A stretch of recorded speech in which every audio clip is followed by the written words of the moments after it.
Now, it is truly a miracle when you examine the Prophet's life within such a short period of time, in a period of 23 years, how this man transformed that society and left an everlasting impact on humanity. This great man, however, the greatest man God has ever created, historically has been oppressed until this very day. By who? Who are the ones who have most oppressed the Prophet? Is it the non-Muslims? Is it the Christians, the Jews, the Hindus, the Burmese? Who is it? The Muslims. The Muslims are the most people who have committed acts of injustice against the name of the Holy Prophet sallallahu alaihi wasallam. And this is not something recent that we see in our modern time. This existed right after the Prophet, even in his own life, yes, but especially after his life. Those rulers who came after the Prophet, especially the Umayyad dynasty. You know, when we talk about Islamophobia and these attacks on the religion of Islam and the name of the Prophet, the Umayyads started it, not these Western countries. Long before there was a West and there was Western civilization, it was so-called Muslims who defamed the Prophet, who had a problem with the name of Muhammad. Muawiyah, Yazid his son, they had a problem with the name of the Prophet. They did not even believe in the message of the Prophet. You know, Yazid, in that incident where he was in the presence of Lady Zainab salamullahi alayha, what did he read? What did he say? When he was seeing the head of Imam al-Hussein alayhi salam, and he was striking it, you know, with a stick. What did he say? He revealed the true intentions of the Bani Umayyah. ليت أشياخي ببدر شهدوا جزع الخزرج من وقع الأسل. I wish my ancestors at Badr. Who are his ancestors at Badr? The mushrikeen, the leaders of the pagans. Because at Badr, the mushrikeen were defeated, the pagans, and the Muslims gained victory. So he's like, I wish my ancestors who got defeated at Badr, the battle of Badr during the Prophet's time, I wish they were here today to see how I took revenge from the family of the Prophet. This is a man who has respect for the Prophet, who says these lines. And then what does he say? لَعِبَتْ هَاشِمُ بِالْمُلْكِ فَلَا خَبَرٌ جَاء وَلَا وَحْيٌ نَزَلْ. Hashim is the grandfather of the Prophet. Bani Hashim is the family of the Prophet. It's like the family of the Prophet, they played around. They wanted kingdom and power. فَلَا خَبَرٌ جَاء وَلَا وَحْيٌ نَزَلْ. There was no revelation, it's all a game. Who's saying this? Yazid, son of Muawiyah, who at the time, in the eyes of many simple Muslims, he was the Khalifa of the Prophet. So we see there was an active effort after the Prophet ﷺ to defame him. And when we examine the biography of the Prophet, we have to be aware of this tragic event that happened after the Prophet. Until today, in our Muslim books, from other schools of thought, we see traces of that defamation. Look at our hadith books from other schools of thought. Books like Bukhari even, yes, which is considered the most authentic source for other schools of thought. You'd be shocked at what you would find in some of these books of history, books of Sirah, books of biography, books of hadith. You know, they start when the Prophet was young and they tell you the story how his heart was taken out by a devil. He was possessed. Sometimes he would have his wife Aisha ride on his back so she can go and see a game, a match. This is the greatest messenger of God. Imagine him coming out, carrying his wife, you know, on his back, carrying her like a baby, and she's watching a match. Who does this? These were efforts to defame the Prophet. You have hadiths, you know, in these hadith books that say the Prophet would stand in a public area and he would, God forbid, urinate. This is not the Prophet that we follow. But this is what Bani Umayyah did to defame the Prophet, that he was under a spell. There's a hadith in Bukhari that someone successfully put a spell on the Prophet, under the spell of the magic.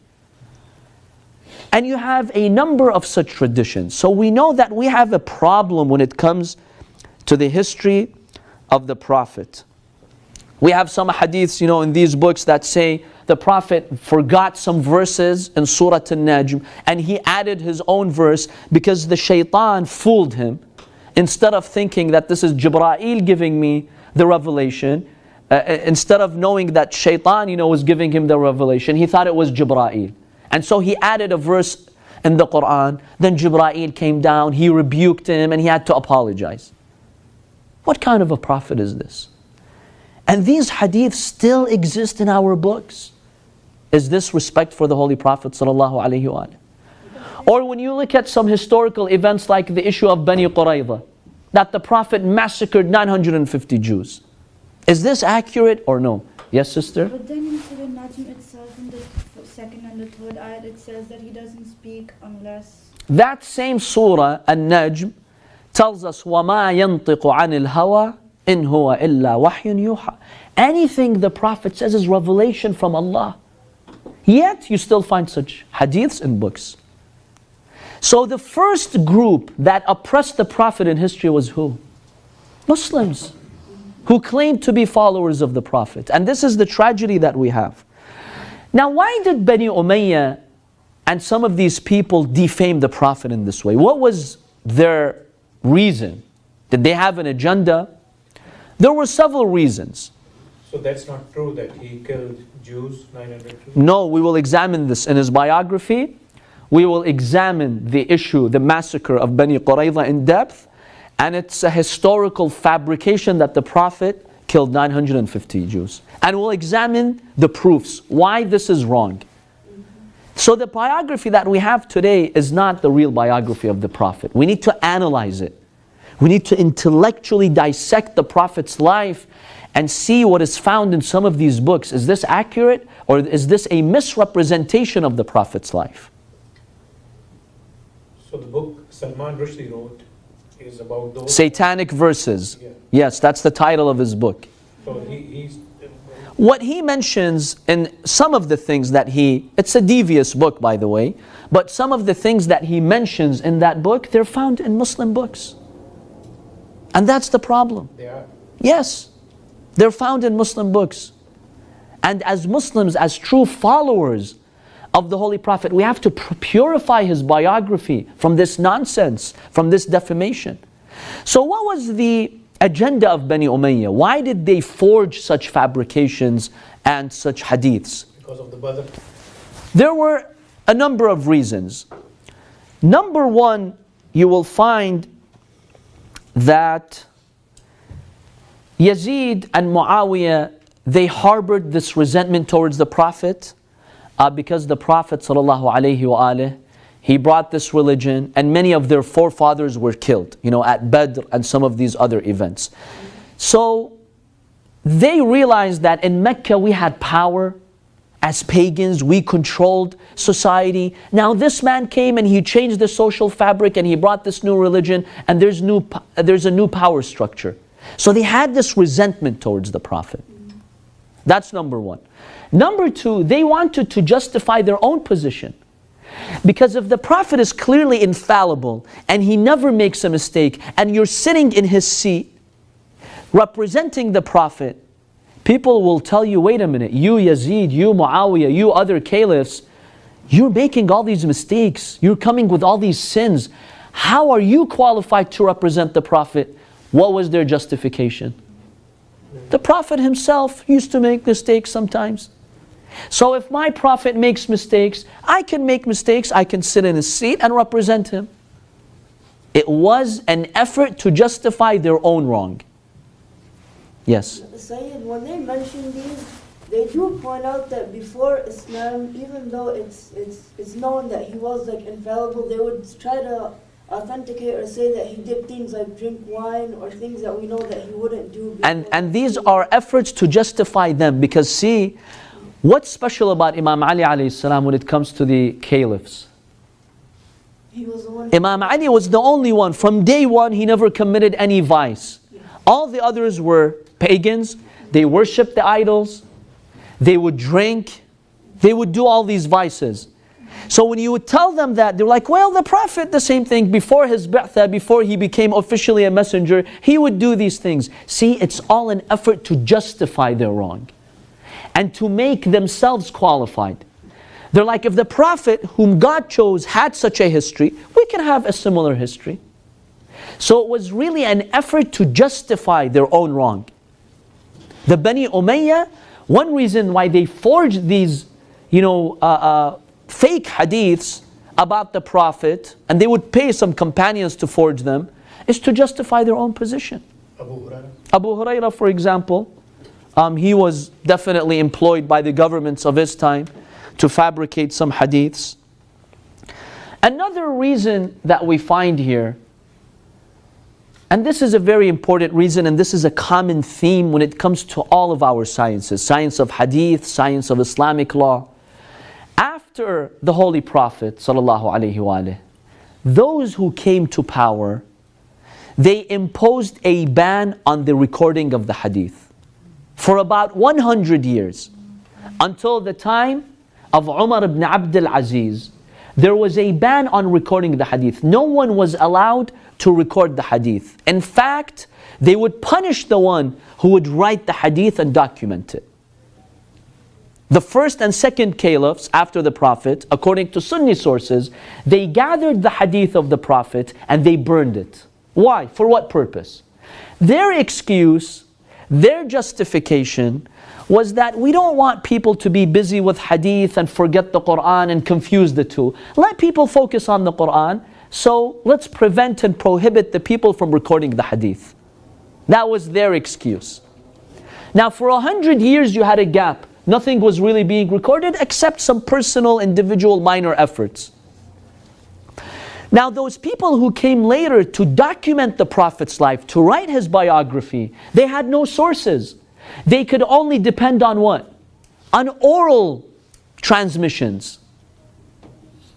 The first book of Sirah that we have by Ibn Ishaq, we'll discuss that shortly, came about 80 years after the Prophet.